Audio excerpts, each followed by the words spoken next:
Hello and welcome to SFY Friday Live. One of the most common things that you'll run across when you're trying to supplement a file is that the insurance carrier may come back and try to argue that their ridge cap and starter is included in the waste for the actual roof material. And we at SFY understand that this is not. It is not possible. It is not been close to being accurate for coming back with a complete roofing system.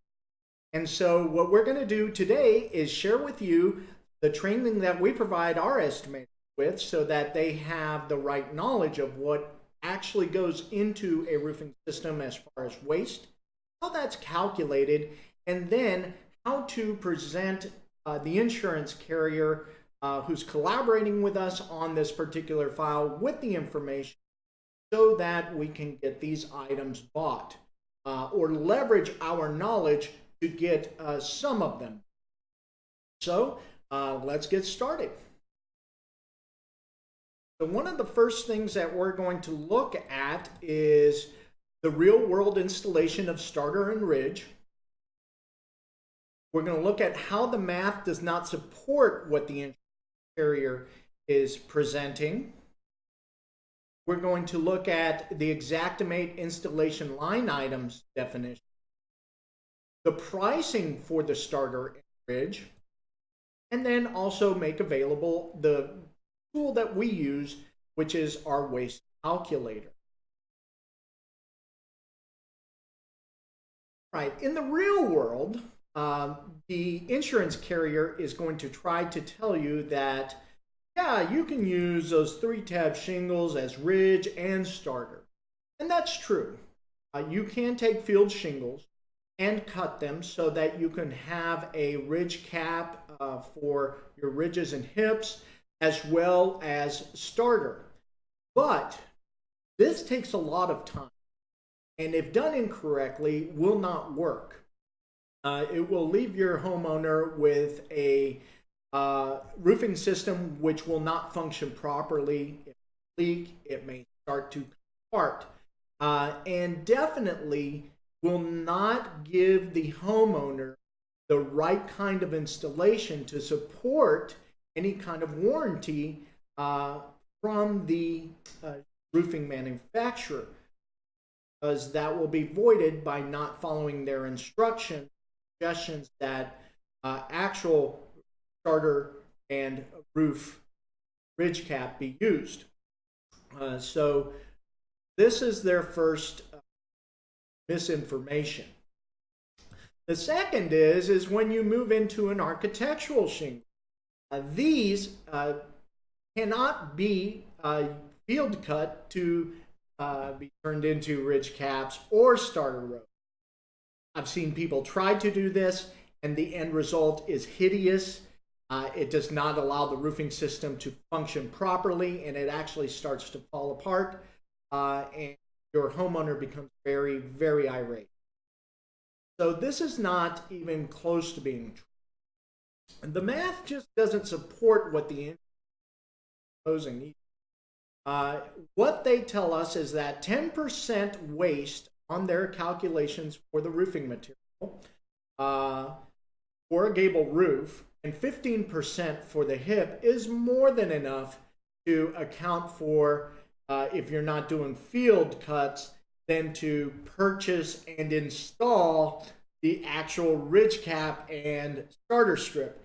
And this is way off base because the pricing for the roofing material is for the roofing material itself and for the labor that goes into installing roofing material, not the actual pricing for the ridge cap or starter strip, the kind of labor, which we'll look into in a little bit, which is actually a higher labor rate. So this is a very false statement, except for one or two occasions. And what are those occasions? Well, the insurance carrier is actually basing these calculations off of a very simple hip roof. And this hip roof may be something that you'll find on a detached garage. It may be something that you'll find on a very simple home or a shed. But quite frankly, this is not what we encounter in the real world. We encounter more complex roofs. We encounter roofs that have various types of roofs combined for an aesthetic and architectural look. If we look at this very basic roof, we'll find that we have, in our example, 16.67 squares of material. And if we were to look at the hip and ridge cap, we'll see that 1.19 squares of material account for this part of the roofing system. Now, what we've done is we've taken the linear footage and converted that over into square. Now, we've done the same for the starter, and we'll find that it is just over half a square of material that will go into that. And then comes the real waste. And the real waste is having to cut the shingles so that they are staggered properly, so that they meet the other roofing plane at the hip intersections, as well as the ridge intersections, as well as any allowance for the waste that is produced by the crew and their handling of the materials. So what we end up in this case is with 15.44% waste, 19 square. So this is very close to what the insurance carrier will actually set out as adequate. But again, this is not the typical roof that we are working on. And so if we were to add a very simple architectural element to this roof, like this dormers, we'll see that their math just does not square. So these two little dormers are added, and our square count does not increase too much. It goes to 16 square for the roof. And if we're to add the 15%, we still end up at that 19.44 square, just like in our previous example. But let's look at the actual math for this. Our hip and ridge cap now account for 2.2 square. Okay, that's way over what we had originally. Our starter course stays pretty much the same at right over half a square of material.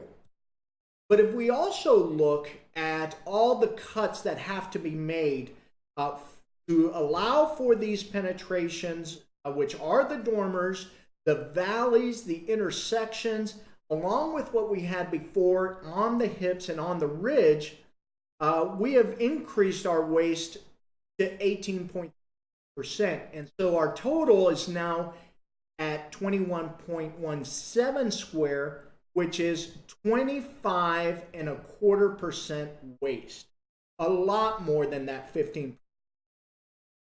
And this is with just two little dormers. If we were to extend this with other hips and gables and expand the square count, you'll see that they are way off.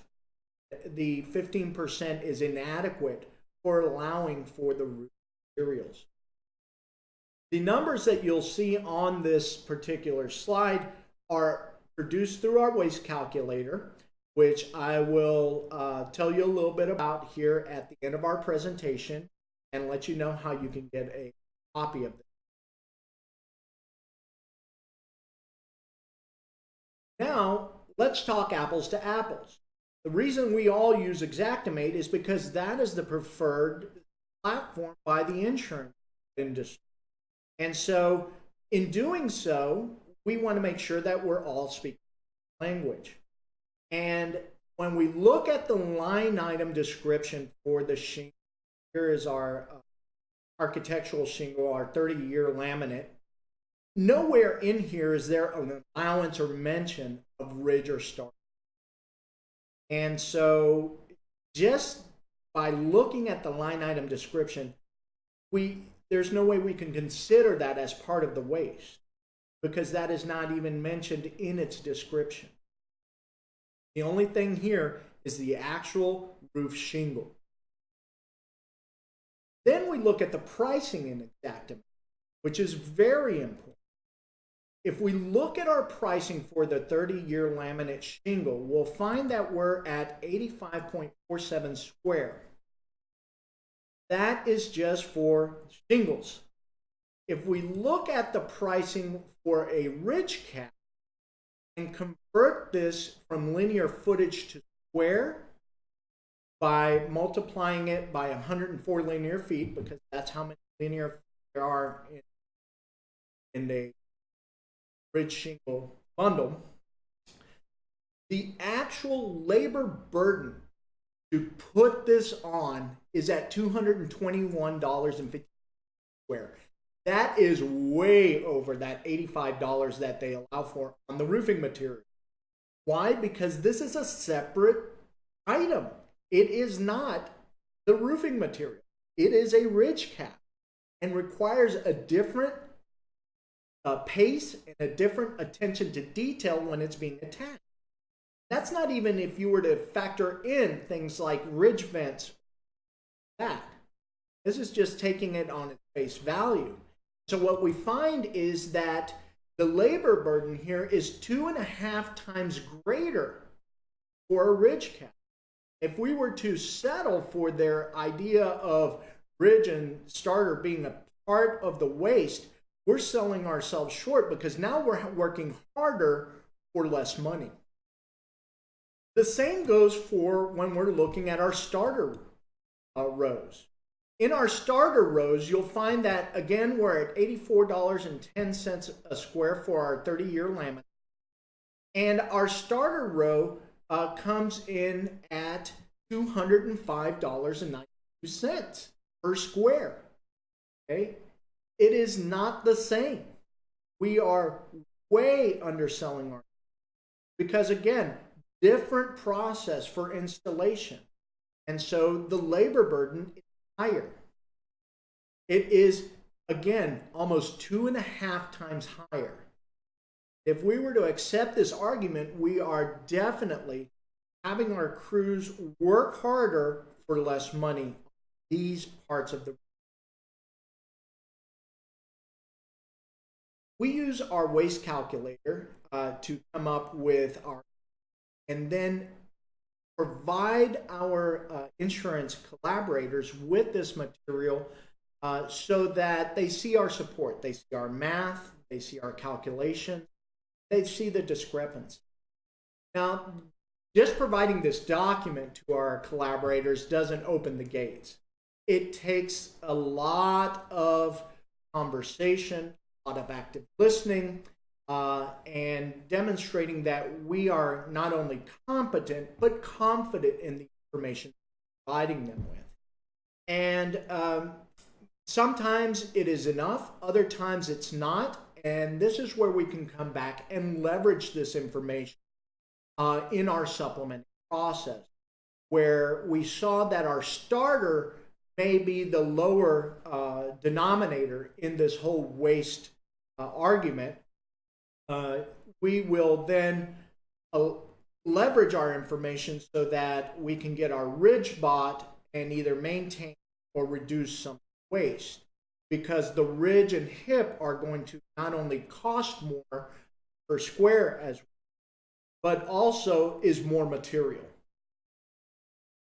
So this is one thing that we are very prone to use, send in with our supplement packet so that the insurance collaborator can see these are not just pie in the sky numbers, and that we support everything with real geometric calculations and real world scenarios. If you're interested in getting a copy of this, feel free to look at the ticker tape below. It has all of our contact information, and you can reach one of our sales representatives, and they'd be happy to provide you not only with a copy of the waste calculator itself, which what you do is you take your Eagle View measurements, scope, and then input that information into the calculator, and it will produce the right waste calculation for you. It will show you what your waste for your roof is. It'll show you what the waste for material count is for your ridge and for your starter, and what the waste would be for all that bundled together and even broken apart. So again, you can leverage this in your supplement. Along with this Excel worksheet will come PDF documents which go into more detail on the math as well as the resources that are used to put this together. And that will help you as you study it to get you more and more fluent in being able to communicate these ideas to your insurance. That's all I have for us this week.